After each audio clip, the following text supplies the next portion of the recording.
Welcome one and welcome all. This is hopefully going to be another quick video. I say quick, but when have I ever done a quick video that's been shorter than an hour? We will be keeping this short. I've got things I need to do tonight. But more importantly, the original premise for this video was actually incorrect. And so I had to really scramble at the last minute to work out what I was going to talk about. So originally I was going to talk about the difference between race gyros and drift gyros. When you're online shopping, they're normally marketed differently. Well, more accurately, they market drift gyros as separate to normal gyros, but no one really explains what the difference is there. My idea was that a drift gyro was an actual micro mechanical system that's a gyroscope, whereas the normal gyros were actually accelerometer based. And that may still be true here, but I've got 4 gyros, so one there, one there, one there, and one under here, that are all different, and they all behave like actual gyros, so I don't know if my premise actually holds true. So let's dive into this a bit. Over here we have an AFRC Gyro, a GYS-2. This is a V3, which is exactly what Beaver's Hobbies got the other day. So I chucked it on the, this is a GLD. And I must admit, I took this out for a spin, and I'm super happy with it. I have not been a proponent of gyros, mainly because I feel they introduce a lot of latency, which I don't like, especially coming from the NB4. It is quite noticeable. I went back to the old Smart Mini Z controller the other day, and just for the 4x4, Mini Z 4x4, and it blew me away at just how different the responsiveness was. It was literally like night and day. Going from the old Mini Z controller to the NB4 didn't seem like much, but going back the other way was completely different. But anyway, back on topic. That gyro didn't seem to affect the responsiveness as much. I still need to validate that, but I'm pretty happy with that so far. The endpoint adjustment and the what is it? I've actually got the instructions here. Endpoint adjustment and the dual gain mode. I was pretty impressed with the dual gain mode. I've got it turned up to ultra sensitive, and it is super responsive. But the endpoint adjustment was, I can see why Beaver made a made a video on this. The explanation makes sense now that I've seen his video, but I would have struggled with that for a while. But apart from that, it's really only the endpoint adjustment that need explanation. Everything else on this is perfectly fine. Anyway, back to this. We've got an Oninsky S-bus based gyro here. We've got an Oninsky 2-channel gyro here. So one goes into steering, one goes into the sensitivity adjustment. And over here we have a hack slider, which people may or may not know is pretty popular in Taiwan and Asia. Apparently it's got a bit of a different feel to the rest of the gyros. And this was actually, the hack slider was the one I suspected was the one that was actually accelerometer based. But in testing, and I'll show you what that means in a moment, proved out to actually be more like a gyro. Okay, let's look at the gyro effects first, and I might show off all the gyro working on all of these. Then we will dive into S-bus versus non-S-bus, endpoint adjustment, and a couple of other things. So we'll start with the hack slider because that's interesting. And how are we going? 3 minutes. Wow, I'm setting a new record for staying on topic. So we've plugged that in. I'm just using spare battery, even if there's already a battery in there, just because some of these batteries are nearly dead. So we turn on, LED light, the radio lights up, we give it a sec.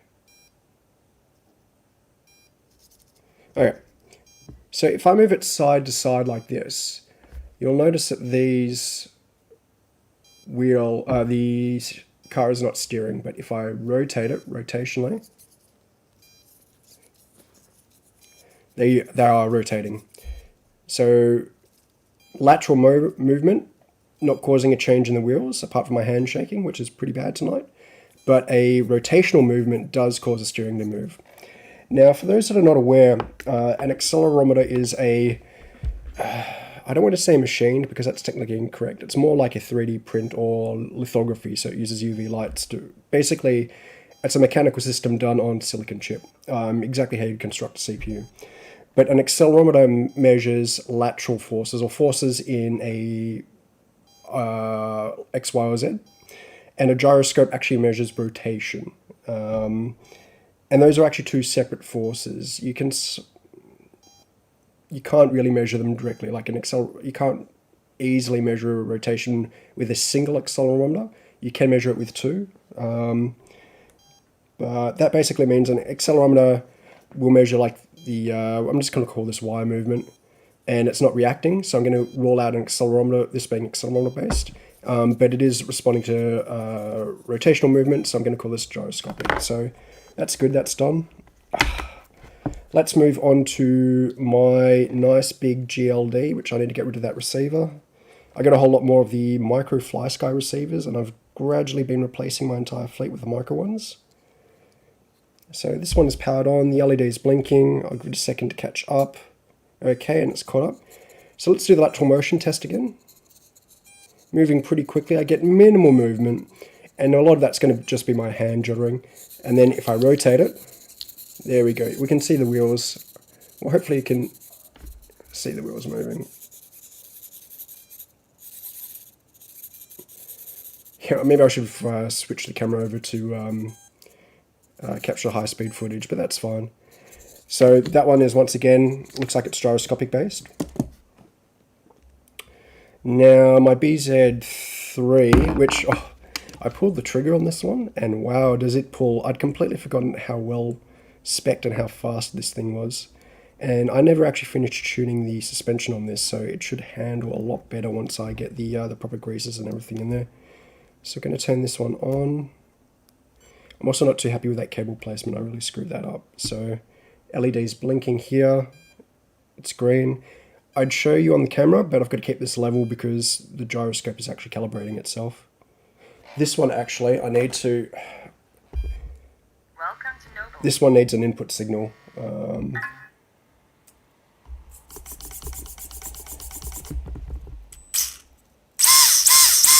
Oh, hear that beautiful sound. Okay, so lateral movement test. Okay, wheels are staying pretty straight. Now, if I rotate, you can hopefully see the wheels moving.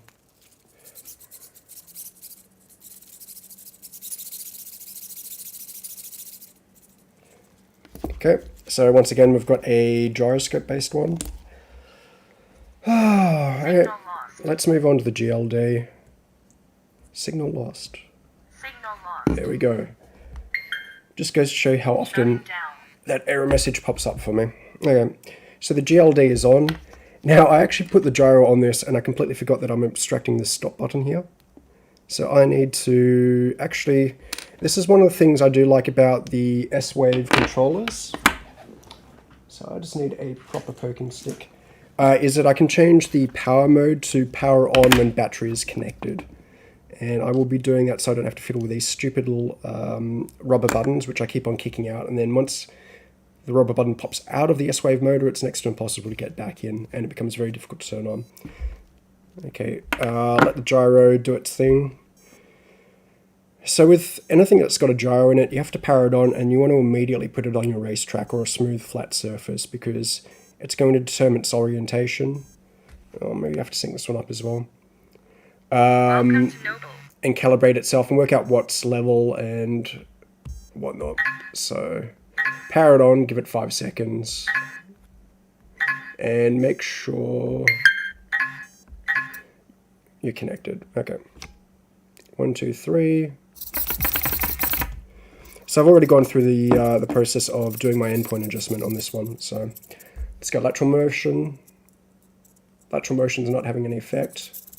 And then we do rotational, and you can see the wheels are moving. So my original premise was that some accelerometers are, some gyros are accelerometer based, even though they call themselves gyros.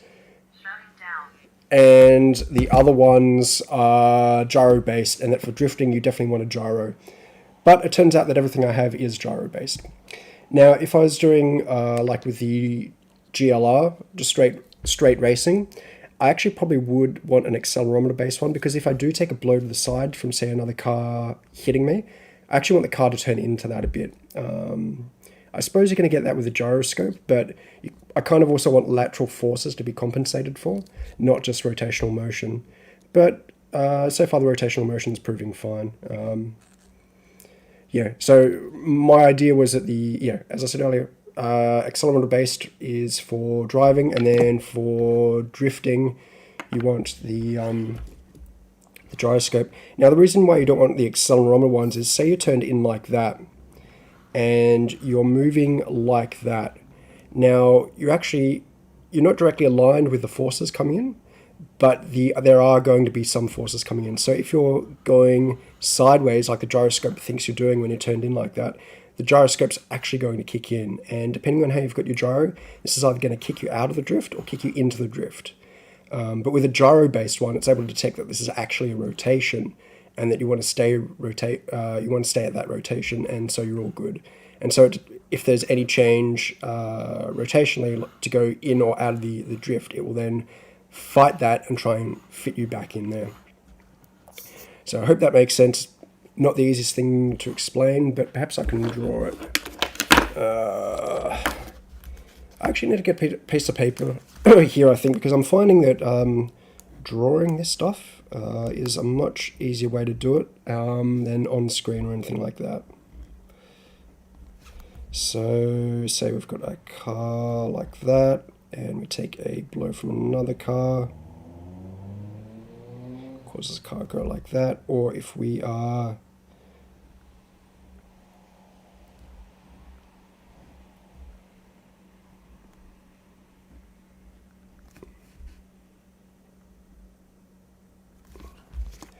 so hopefully this explains it a bit better. So with an accelerometer based, it's measuring the lateral forces. And so if you have a car hitting you on the side and pushing you that way, the car would turn to the, is that right or left? I think my camera's back to front at my end and not on your end, so it's hard to tell. But basically, if you're being pushed that way, it would turn the other way and out of it, basically. With a gyroscope, you can see here that the direction of travel is at an angle to the actual car chassis. And so if you've got a rotational one, the rotation should be stable and not changing when you're in that drift. But with an accelerometer, it would pick it up as changing and therefore try to compensate. And that's basically the difference. But as I said, we've only got gyroscope one, so we can completely ignore that. I do want to talk about some of the aspects of the gyros that I really like. So I picked up this AFRC gyro just recently. I've been buying a lot of AFRC stuff. Probably you're most familiar with the purple servos that, once again, Beaver's Hobbies has started buying. But I've been diving in a lot deeper into these servos for an upcoming project. And these ones specifically, the CLS20s, A20s, are programmable. And I actually need to be able to program mine. So I've got about, I think it's 6 or 8 of these at the moment for the rally truck. But I'm finding a lot of their equipment is really, really good. They're predominantly a servo manufacturer. They've just gotten into gyros. They've got some other interesting stuff as well. And their products are really, really cheap. Or more specifically, for the quality you get, they're extremely cheap. They're all high-quality servos. And they're probably in the mid-range for servos. And they're pretty hard to beat. They're definitely competing at the top end there. But I digress, as I'm prone to doing. So one of the interesting things about the AFRC servo and why I picked up a couple was I traditionally use the Oninsky servos. And if you have a look at this one, it's actually really, really large. Let me just see if I've got a spare servo lying around. I love that I can just say stuff like that. Here we go. Let's open this package while I'm at it as well. In fact, let's use the ceramic cutter just to show off how good it is. I'll never get tired of that. It was seriously one of the best $2 purchases from China I ever made. So this is comparable in size to the hack slider and with a very, very similar layout. In fact, I can use all the little cables that come with it with these ones. Let's pop it out of the case. It's all metal construction, very, very light, very, very well finished. So you can see it's got the chiseled edges and they're all finished impeccably. But in terms of dimensions, it's as wide as the existing Oninsky servo, and from the side, it's probably about, I'd say from my end, about a third of the size in terms of dimensionality backwards. Now that's a good thing because, as you can see, this servo is actually really, really large and it's actually fairly heavy. This is actually a 1/10 servo. The reason I got it was because it supports S-Bus. Now, the nice thing about S-Bus is it allows me to run one cable from here at the receiver to the gyro, and that one cable transmits both channel 3, which adjusts the sensitivity of the servo, as well as the servo position, or your traditional channel 1 steering channel. And then you only have to run one cable back to the servo, so it allows you to, it eliminates one entire cable, which doesn't sound like a lot, but especially with the smaller cases, it can be not a lot of room to maneuver, and it does lead to significantly nicer cabling jobs like I did on the GLD, which I need to get some more time in. This thing needs a bit more work, but it allowed me to simplify this entire front end here just by having reduced cabling. The other thing that was interesting about this servo is it had endpoint adjustment. Now, a lot of the other servos I deal with don't necessarily have endpoint adjustment.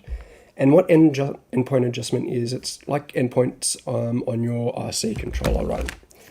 So full lock, with the default endpoints, full lock might actually be further than the wheel can actually physically turn. And that can actually be causing damage to the car. When you add a gyro into the mix, this actually gets even worse at full lock, because what will happen is the gyro thinks it can turn the wheel more to compensate when it can't. It's already at physical full lock, and it just applies more and more pressure into the chassis.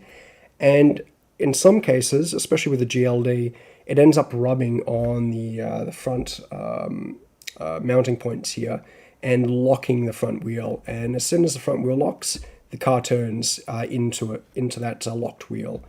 And so the gyro will go, you will be at full lock, the gyro will detect something and try and compensate and go further than your, I don't want to call it full lock, I want to call it restricted lock, and then go into full physical lock and pull you out of the drift. So the endpoint adjustment on this is great. You can basically say, don't go any further than this point, and it does a pretty good job. I must say, I'm actually super impressed with both the responsiveness of this servo, which is both incredibly fast and sharp.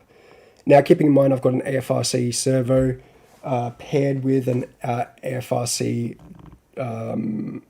gyro, so this is like a match made in heaven. And the S-Bus stuff allows for some pretty quick updates. Basically, anything supporting the S-Bus is normally supporting the Futaba 333 Hertz update rate. I actually run at 400 Hertz rather than 333 Hertz. I haven't had any issues, and I actually have tried going beyond that, and you can't actually go much higher than 400 Hertz.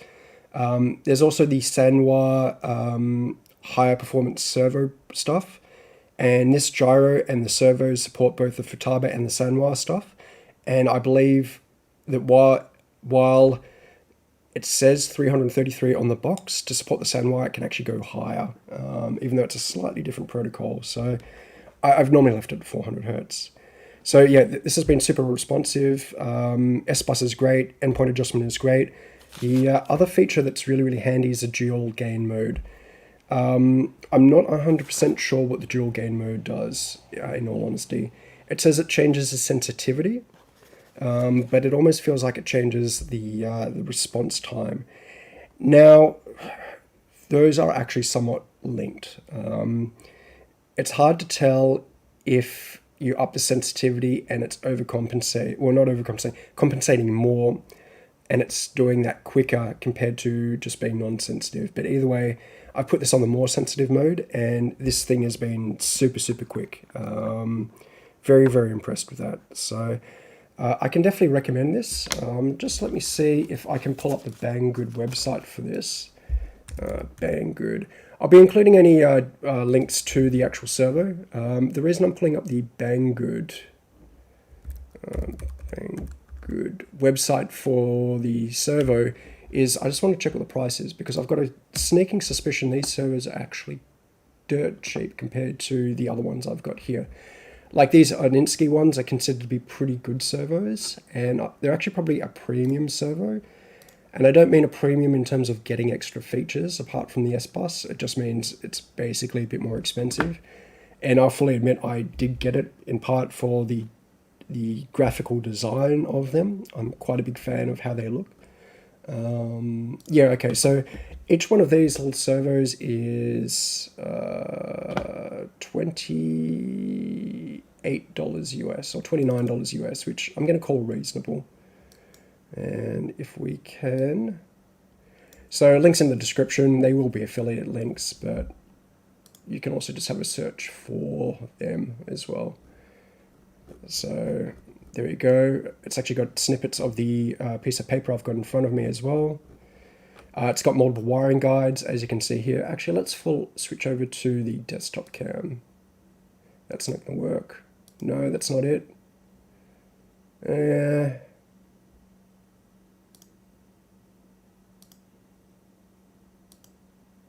Yeah, we'll just stick with this one. So this is a dual wire configuration. This is one cable. They give you a really, really nice split cable. And in fact, they give you every single cable you need here. So they give you the micro JSTs and they give you the full-sized connectors. So very, very adaptable to whatever sort of receiver you've got. So as you can see, they've got one cable, but it splits into two connectors that go into the receiver. That's a bit annoying from a wiring perspective, but fine. Or the other option is one cable to here, one cable to your S-Bus thing, and you're good. Let me get an adjustment, some pictures. If you're trying to look at the quality of a CNC cut, you normally want to look along this edge here. Because as it's reflective, if there's even a small ding or anything in that, it's going to be very, very visible under a magnifying glass, which I actually do have one laying around somewhere. I had one laying around. I should be better prepared for these. I actually picked up a magnifying glass the other day just for doing the small wiring work and the soldering. So anyway, super impressed. Super cheap gyro that has top end features for a medium to low end price. Comparable in size to the hack slider.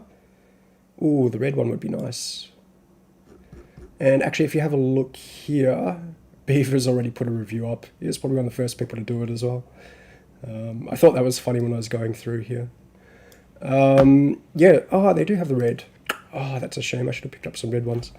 Yeah, so if you're looking for a servo, I definitely recommend this. More features than the hacked slider because of the endpoint adjustment. Probably a comparable price. In fact, we can probably have a look at the hack slider. Good quality, good responsiveness, very high update rate, and as usual, Banggood's search feature is absolutely horrible. So let's just go back to being safe for work by doing full screen cam, and let me close off and forget that ever happened. Sweet, so that's about it. Definitely recommend the gyro. I'm still trying to find a accelerometer based servo.